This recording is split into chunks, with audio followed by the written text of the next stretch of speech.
নমস্কার বন্ধুরা, আজ বানিয়ে দেখাবো আপনাদের বেগুন দিয়ে একটি সম্পূর্ণ নতুন রেসিপি। যারা বেগুন খান না তারাও কিন্তু এই রেসিপি একবার খেলে বারবার খেতে চাইবেন। আর সবথেকে বড় কথা, এই রেসিপি তৈরি করার জন্য বাইরে থেকে বাড়তি কোনো জিনিস কিনে নিয়ে আসার প্রয়োজন নেই। বাড়িতে থাকা সাধারণ উপকরণ দিয়েই তৈরি হয়ে যাবে। তো চলুন শুরু করা যাক আজকের এই ভিডিওটি।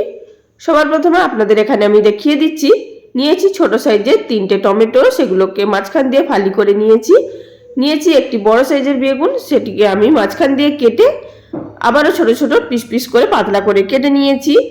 এখানে 3টি ছোট সাইজের আলু, সেগুলোকেও ছোট ছোট লম্বা করে কেটে নিয়েছি।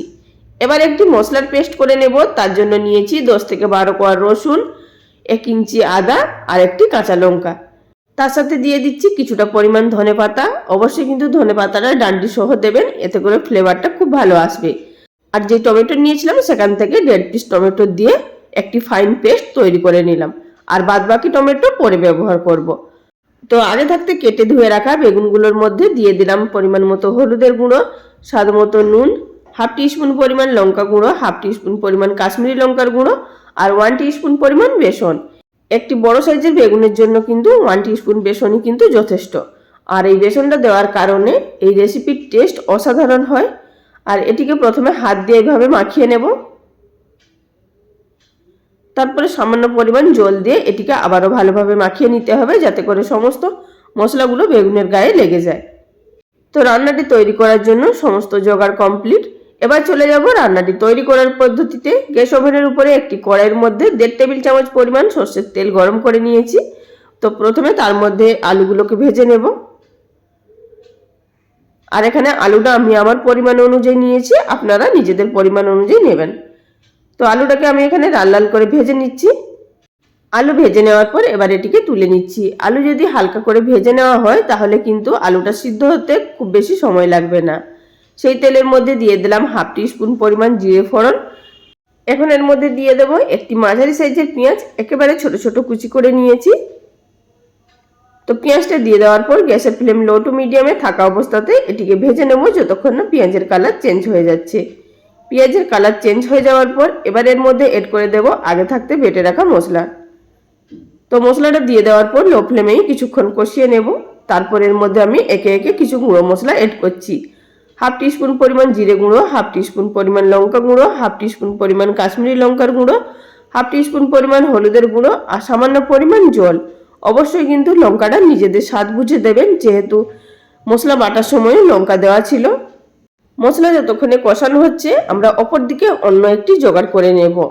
গ্যাস ওভেনের উপরে একটি প্যানের মধ্যে 1 টেবিল চামচ পরিমাণ সরষের তেল ভালোভাবে গরম করে নিয়েছি। তারপর এর মধ্যে এড করে দিতে হবে আগে থাকতে ম্যারিনেট করে রাখা বেগুনের টুকরোগুলো। আর বেগুনগুলো কিন্তু মাখিয়ে মিনিট 10 মতো রেখে দেবেন, এতে করে বেগুনের ভেতরে মশলাগুলো খুব ভালোভাবে ঢুকে যাবে।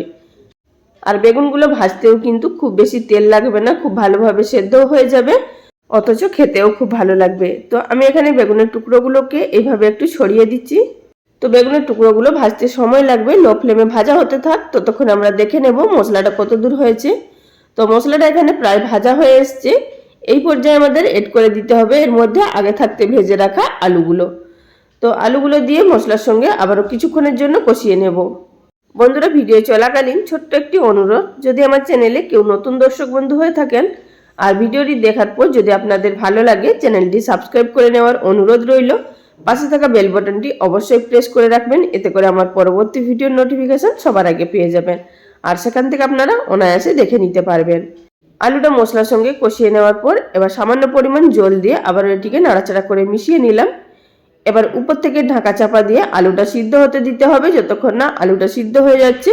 আর তার সঙ্গে মশলাটাও কিন্তু যেটুকু বাকি থাকবে ভাজা হতে, ভাজা হয়ে যাবে।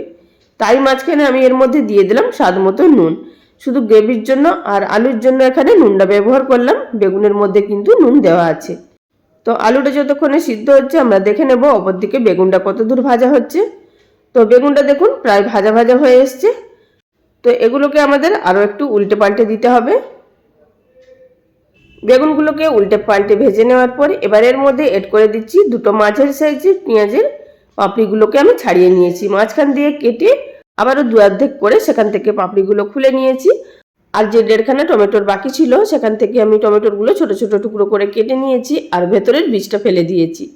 তো বেগুনগুলো ভাজা হয়ে যাওয়ার পর এর মধ্যে দিয়ে হালকা করে সটে করে নিলাম, মানে মিনিট 2-এর মতো ভেজে নিলাম। তো তার মধ্যেই কিন্তু খুব সুন্দর একটু সফট হয়ে গেছে। এবার গ্যাসের ফ্লেম বন্ধ করে দেব।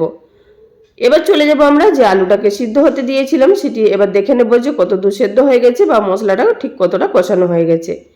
তো এখানে দেখতেই পাচ্ছেন মশলা থেকে তেল ছেড়ে দিয়েছে আর আলুটাও কিন্তু প্রায় সেদ্ধ হয়ে এসছে, যেহেতু ভাজা ছিল এবং ছোট ছোট টুকরো করে আলুটা কাটা আছে।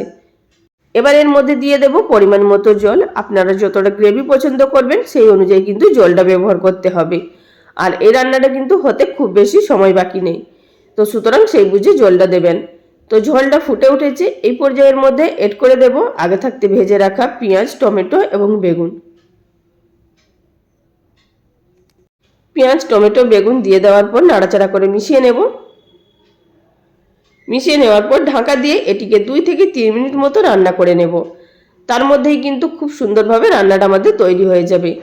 মিনিট 2-3 মতো ঢাকা দিয়ে রান্না করে নেওয়ার পর খুব সুন্দর একটি গামাখা ভাব চলে এসছে এবং সমস্ত সবজি খুব সুন্দরভাবে সফট হয়ে গেছে। দিয়ে দিলাম সামান্য পরিমাণ গরম মশলার গুঁড়ো আর ধনেপাতা কুচি দিয়ে নাড়াচাড়া করে মিশিয়ে নেব। গরম মশলাটা দেওয়ার সময় স্কিপ হয়ে গেছিল, তাই আপনাদের বলে দিলাম। এখন গ্যাসের ফ্লেম বন্ধ করে দেব এবং একটি সার্ভিং প্লেটের মধ্যে সার্ভ করে নেব।